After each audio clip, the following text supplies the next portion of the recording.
Hey, what's up, folks? Welcome back to On Texas Football. I'm lifetime Longhorn Rod Babers, joined by fellow lifetime Longhorn, the young prodigy CJ Vogel. And we're here for your weekly game preview. And this time we're looking ahead to the Vanderbilt Commodores. That's right.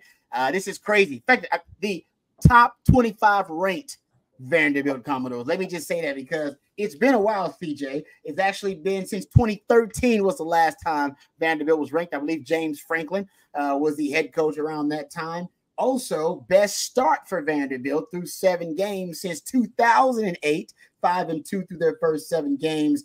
And they pulled off the biggest win, upset win in the history of the program, beating Alabama this season. So they are riding a high like we've never seen. The ticket sales are through the roof. They got attendances through the roof. And right now, so they're at the highest of the high in their program. They probably haven't been this high in a long time. And Texas, well, Texas a little bit of a low, if you will, coming off their first loss of the season. So the honeymoon is over for Texas. So what are your thoughts just initially before we break down the matchups of the Texas offense versus the Vandy defense and the Vandy offense versus the Texas defense? What are your thoughts about this, the macro of this matchup between Texas and Vandy? It's a big game. I don't think that anybody really expected this to be a ranked game coming into the year, but here we are, right? You know, Vanderbilt, number 25, first time ranked since 2013, and they get the Texas Longhorns, a top 5 team. It'll be the second time this year that they'll have a top 5 team coming to Nashville. Of course, we know what happens. They were down a goalpost or two after that Alabama game earlier this year. So fortunately and hopefully that's not going to be the case this week for the Texas Longhorns. Again, that emphasis put on the offense and specifically the offensive line and Quinn Ewers in practice this week has been heightened, and for good reason, right? It was a bad showing against Georgia. Georgia basically was able to do whatever they wanted defensively in that first half, and Texas really didn't have an answer. Luckily for them this weekend, they don't have a Michael Williams or a Jalen Walker defensively, but what they do have is a Diego Pavia, and that's going to give Texas some issues defensively. So it should be a fun matchup, and Rod, I can't wait to get into the breakdown here as we get on in this video. Yeah, no, it's good. Like I said, it actually is a fun team to research and break down, not going to lie, just because there's a lot of surprises with this Vanderbilt team, which we'll get to in a second. But let me first thank our sponsor, our friends over at MyBookie. This episode of our game preview here on Texas is brought to you by folks over at MyBookie. Make sure you're in the game with MyBookie. Play any matchup, hundreds of college player props and more over at MyBookie. And we'll give you some more details about it. Use that code on Texas a little bit later on in this segment. But first, let's jump right into this preview. And let's start, CJ, with the offensive side of the ball for Vanderbilt and the star, Diego Pavia. And then we'll talk about how the defense matches up with him. But Diego Pavia has turned into a star this season because of what he's done leading that Vanderbilt offense. And it's a very unconventional offense, man. A lot of unconventional methods and concepts they use. It almost reminds me of playing a military academy and how disciplined they are, their style and their philosophy. But Diego Pavia, no doubt about it, he is the straw that stirs the drink. Yeah, he absolutely is. And it was interesting listening to the SEC coaches teleconference on Wednesday morning. You know, a couple of these teams have played him, right? Eli Drinkwitz, Missouri won in overtime. Listening to Kalen DeBoer, they lost to Vanderbilt. And you're sitting there thinking, okay, what makes them special? And everything points back to Diego Pavia. And, you know, Vanderbilt, their characteristics are pretty clear, right? They take care of the football, and they take care and they own time of possession. They're 11th in the country in time of possession. They're 2nd in the country in turnovers, not giving the ball away. They only have 2 the entire year. So to expect the Texas defense to be opportunistic or to create extra possessions, you can hope. I don't think you can expect that, right? And that's what they've been very good at this year. But Diego Pavia is the engine that gets that motor going for the Vanderbilt offense. And they do it in a number of different ways, right? It's the read option. It's the stretch option. It's quarterback power with a lead blocker. It's the quarterback run game. It's a play action game. You know, he does it in all different fashions for Vanderbilt right now, but it all starts with him. And that's got to be the point of emphasis is when he has the football to stay true to your run lanes. You know, Texas, that was a point of emphasis against Michael Hawkins whenever the pass rush was getting after him. But also to just contain him and keep eyes on him in the read option game because he will beat teams in that regard. And he's a tough customer as well, Rod. You know, he was a state wrestler in high school. He was only about 5'10", but boy, can he bring the punch at the point of contact. Yeah, man, he's gritty. And I usually don't describe quarterbacks this way. He's a likes to fight guy at quarterback. Yeah, usually a likes to fight guy, right? There's like a linebacker or either a running back, a likes to fight guy. No, he's a likes to fight guy at quarterback. And you said he's an all-state wrestler. We all remember the story of him, Diego Pavia, urinating on the New Mexico practice facility midfield. Yeah, he actually did that. Go look up the story. All right, like he's got a different mentality for a quarterback, and where he shines the most actually is on late downs. I got this stat from Pro Football Focus, a great stat. On 3rd and 4th downs, his Pro Football Focus grade is 90.2. His passing grade on 3rd and 4th down is 85.6. His rushing grade on 3rd and 4th down 76. On 3rd and 4th down, his Pro Football Focus passing grade in their 5 wins is 92. His 3rd and 4th down Pro Football Focus grade in their 2 losses is 61. Wow! In a nutshell. In 3rd and 4th down, you can make the argument. That's what this game is going to come down to. You point out they're basically a top 10 3rd down offense, and they're a top 15 4th down offense. They got to go for it on 4th down. They can do that as well. And to me, it's really about, you know, with this offense, because you know how they want to attack you, but they're so creative. They're actually one of the more creative offenses in the SEC. It's just mostly on the ground. Yeah. And you start thinking to yourself, man, most of the creativity and innovation is via the passing game these days, but they are a really innovative, creative run game. And you broke it out. I just wrote down a couple of concepts that I saw watching film. First of all, personnel. You better be ready to match up and be malleable. One of the mistakes Alabama made was they wanted to stay at nickel, matching up against all these exotic personnel groupings, these heavy personnel packages for Vandy. Nope, you don't want to do that. You want to match them. And Texas needs to go base personnel in this game. So that we'll talk about that. That's going to be, they'll go 12. They'll go 13.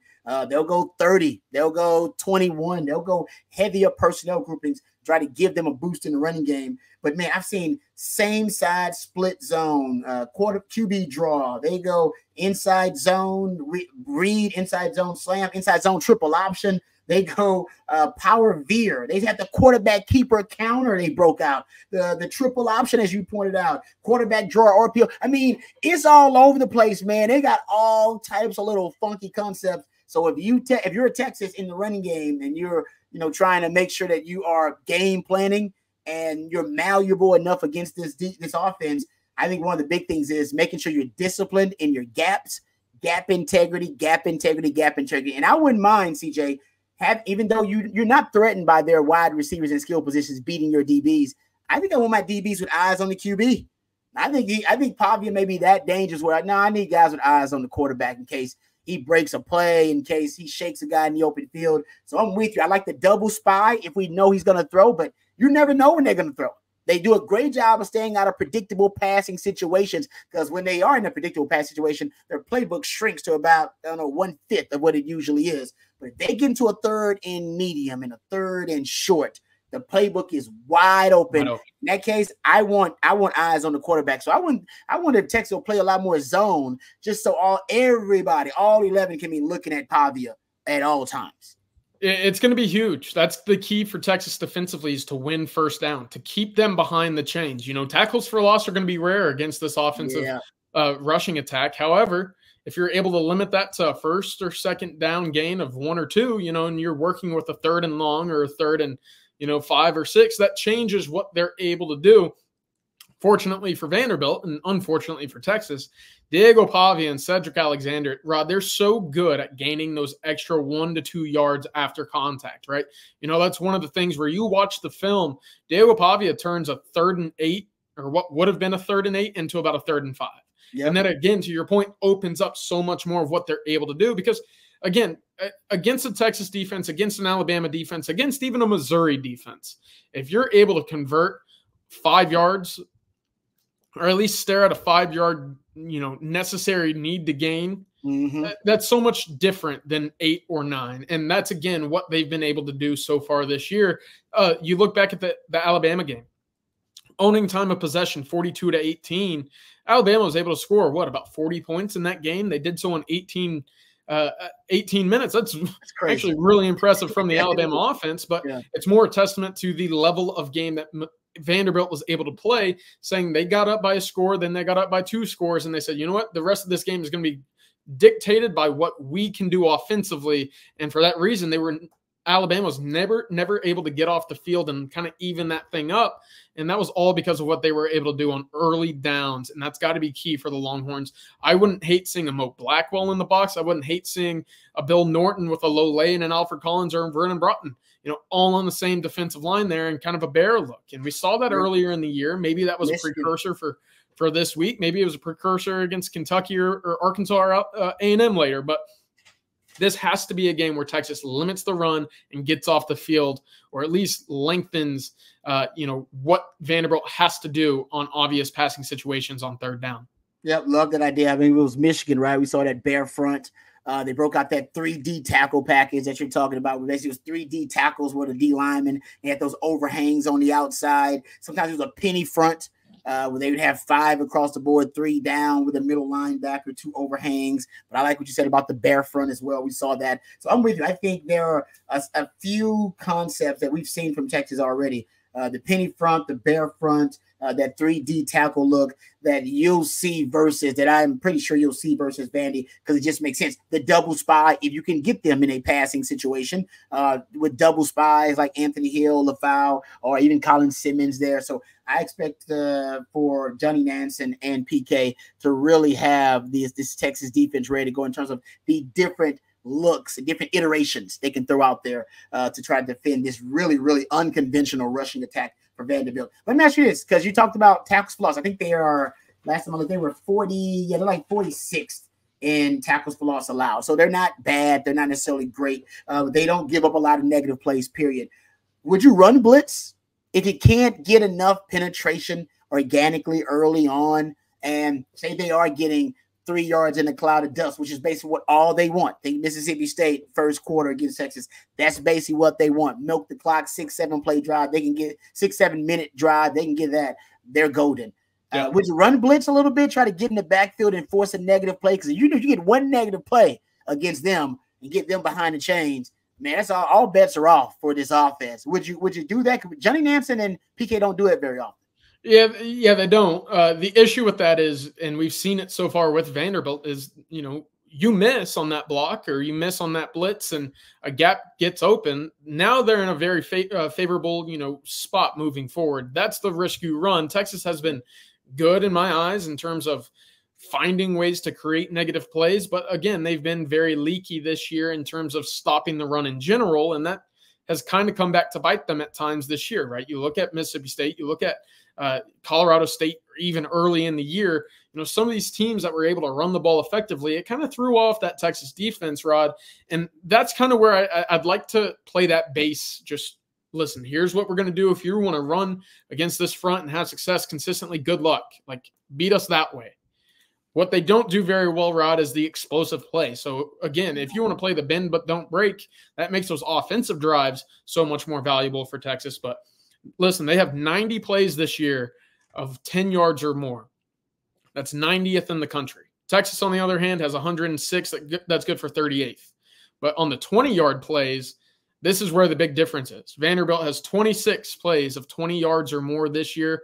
That's 98th in the country. Texas, on the other hand, has 49 plays of 20 yards or more. That's 3rd in the country. So the ability to create chunk yardages favors Texas tremendously with their athletes and their playmakers. And it bodes well if Vanderbilt does go into those 7 to 8 minute drives. Yep. But that's not going to be the recipe for success defensively if you're Texas, because then in the fourth quarter, what happens? You get tired. No, right about that. And yeah, you ain't got to worry about the explosive plays, but you better worry about more than 3 yards in a cloud of dust, making sure you can force some negative plays. It's going to be really interesting what mentality and really the strategy that PK and Johnny Nansen go in with. I think they can go in 2 ways. You talk about the bend but don't break. They could do that, bend but don't break, or they could be really aggressive and try to attack this Vandy offense. We'll try to see what they decide to do. Talking about the passing game just really quickly, they don't have a lot of weapons. One of their probably the top target for Diego Pavia is a tight end that came with him actually from New Mexico State, Eli Stowers, who is also a former quarterback that was committed to the Aggies at one time.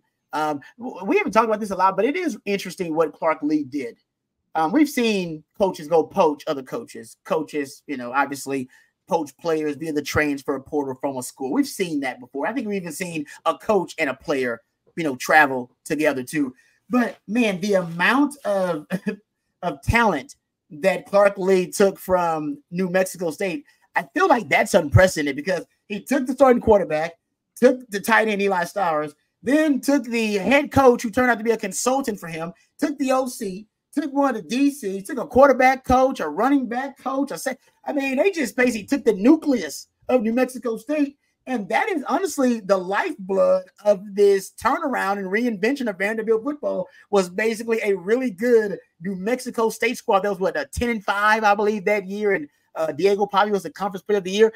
Have you seen anything like that excessive or extreme poaching from a school to school?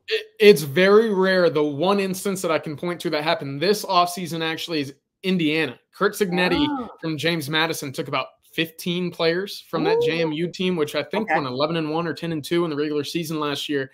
And now you can just kind of plug and place that into the other remaining Big Ten talent on the roster. They know the schemes. They can kind of expedite that process.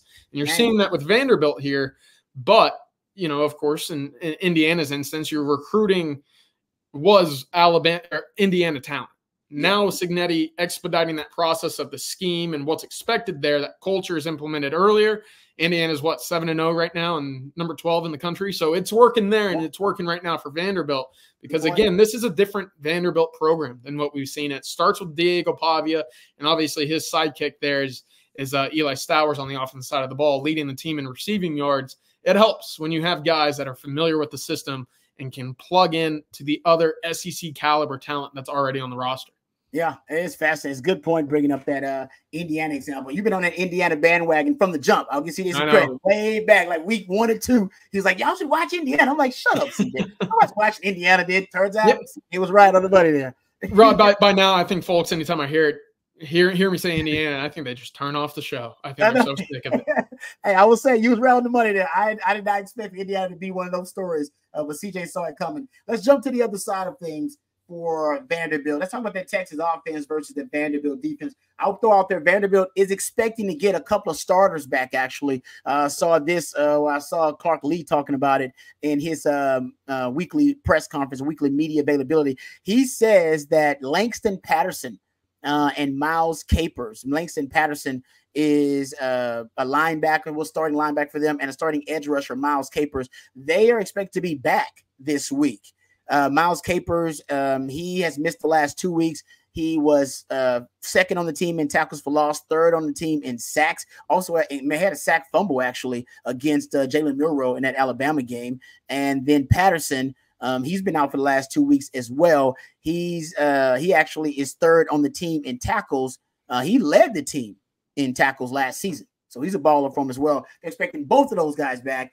But for Texas, it's more about you and your identity offensively than it is about Vanderbilt's defense. Just to give you a little quick synopsis about the Vanderbilt defense, they're not necessarily great at anything. They're a top 40 rushing defense, top 70 pass defense, top 50 scoring defense, and probably top 90 in third down defense and top 70 red zone defense, just to give you kind of a broad stroke of things. But what are your thoughts, CJ, about this matchup? The Texas offense, which is coming off one of the worst performances that we've seen from a Sark-coached offense here at Texas, going up against this Vandy team on the road. They're a scrappy defense. That's probably the best way I can describe them. Again, you look at Vanderbilt and the success that they've had, I think more so leans to the offense and their philosophy there than, that defensive talent right now is still lacking in terms of what you'd expect from an SEC caliber defense.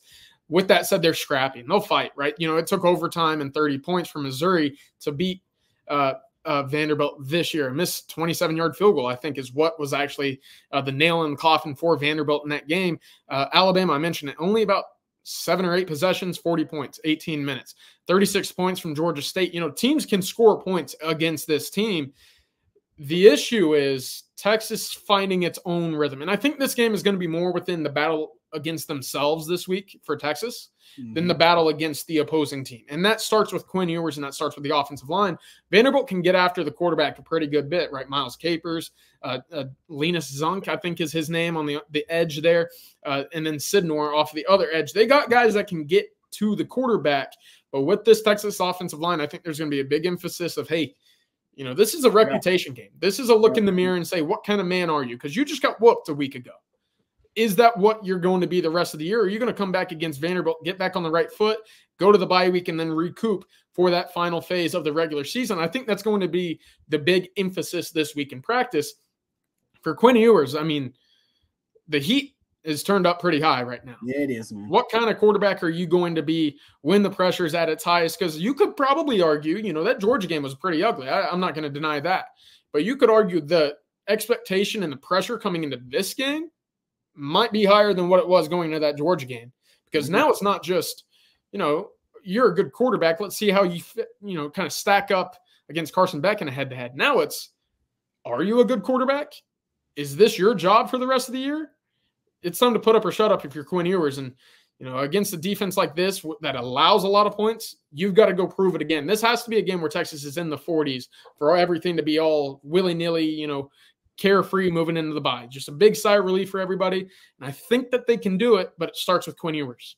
Yep. Matter of fact, I got a question about that exact subject about Quinn Ewers and getting off to a fast start. But first, let's give our friends at MyBookie a shout out here with all the excitement of this season. Make sure you're in the game with MyBookie. Bet any matchup, hundreds of college player props and more. Take advantage of weekly risk-free bets as well. The best part is you can do it all anytime, anywhere, straight from your phone. Visit mybookie.ag and use the promo code ONTexas. You see it right there. You'll get started and you can get hooked up with that double deposit bonus. That's right, folks. Use the code ONTexas. You'll get a double deposit bonus. It's a no-brainer. Double the cash in your account before you even place your first bet. But don't wait, because you only get this special for a limited time only. And now also, my friends at MyBookie are celebrating their 10-year anniversary, and they're rolling out the red carpet for each and every one of you. You can bet big and bet confidently with the risk-free Thursdays. If your boosted bet doesn't hit, you'll get your money back. Weekly, no sweat, win-win bets all season long. And sign up using the code ONTexas. And like I said, you'll get that double deposit bonus. It's a no-brainer. And for you folks out there who've been playing with MyBookie for years, they have a great opportunity for you to get hooked up with their brand new loyalty rewards program in MyBookie Plus. It's simple. The more you play, the more you earn. And as you progress through the tiers, you can unlock exclusive promotions, epic giveaways, and cash back in your account. That's mybookie.ag, and you'll check out MyBookie Plus. And remember, use that code ONTexas, and you'll get hooked up with double your first deposit. All right, let's finish our discussion here about the Texas offense versus Vandy defense. How do you get Quinn going quickly? How do you get Quinn off to a quick start? You had a great tweet actually about, a lot of people are kind of focused on Quinn's struggles this season and how that may be the reason for Texas slow starts. Turns out you found some information that actually showed that Texas slow starts have been an issue for like a year now, going back to 2023. Yeah, it's not been pretty, right? That opening drive. And, some people might misinterpret what that opening drive is for, right? Finding adjustments or movements defensively to a certain formation. And that's fine. You can do that. But at the end of the day, you're supposed to score points when you got the ball, right? That's the ultimate goal, and Texas doesn't do a good job of that on their opening possession. They're 6 of 21 since the beginning of 2023 in terms of putting the ball in the end zone. There's 6 scoring possessions out of 21 opportunities. And again, we see Texas and we see Sarkisian go on these runs, kind of in the middle to late second quarter to early, mid third quarter, where it feels like for the most part this year, maybe put the Georgia game aside, where Texas finds 20 points out of nowhere, right? They go on these scoring runs and it kind of just separates them from the rest of their opponents. But you need Texas to start early against a team like Vanderbilt who's looking to limit possessions. You don't know if that scoring run is going to come. Rod, listen to this. And this is, as I don't want to say problematic or, it worrisome, or what's the word there that you want to use to describe it. I'll let the folks at home come to their own conclusion, but 21 possessions, 6 touchdowns. You have 3 interceptions. You got 1 missed field goal. There was your other scoring opportunity. And then you got 1 turnover on downs there. The other 10 possessions are punts. That's Wow. telling me you're not even moving the ball past midfield for you to go for it on fourth down. That's crazy. Put yourself in a position to kick a field goal. I mean, you have 7 possessions. That's 33% out of the last 21 games that you've played where you're in a position to score points after the first drive. I don't know if that's Quinn. I don't know if that's Sarkisian. I don't know if that's the offensive line or the playmakers not getting ready to start quickly, but something's got to change there. And with the way that we've seen Texas start over the last 3 weeks with 7 points scored combined to begin SEC play in first quarters, that's not going to be a recipe for success when you got a DJ Lagway, a Talon Green, a Connor Wakeman later on in the schedule that are looking to start quickly, get on top, and dictate the way that you play ball. And it starts this weekend because Diego Pavia has got something up his sleeve. You can guarantee that with the way that he's been playing this year. Yeah, and I wonder if Sark is going to start because he seems to be now a little bit more fixated on, and you point this out as well, on 12 personnel. We've talked about this. I almost wonder if you're going to start that game with some heavier personnel just to be able to infuse the running game with some juice. One thing you know about Vandy, and listen, Vandy, they're scrappy, but they can't match up to you man to man. They can't match up with the size, the mass that you have. I almost wonder if Texas is going to try to just play bully ball and line up and see if they can just punk Vanderbilt. Maybe with the 6-0 line package, haven't seen it all season. Maybe it's 12 personnel. Bingo. Maybe they break out the pony package a little bit. But I think we're gonna see a little bit more bully ball intentions by Sark in this game. I think he's upset about the 1.1 yards per carry versus Georgia. Yeah, I would agree. I think 12 personnel is something that Texas relies on heavily. We also haven't seen that 6th offensive line. We haven't seen it all year, and that was, kind of a focal point for the last year and a half with Malik Ogbo coming in. Haven't seen it at all this year. But to your point, if Texas does go that bully ball route, expect a heavy dose of Jarrett Gibson this weekend against Vanderbilt.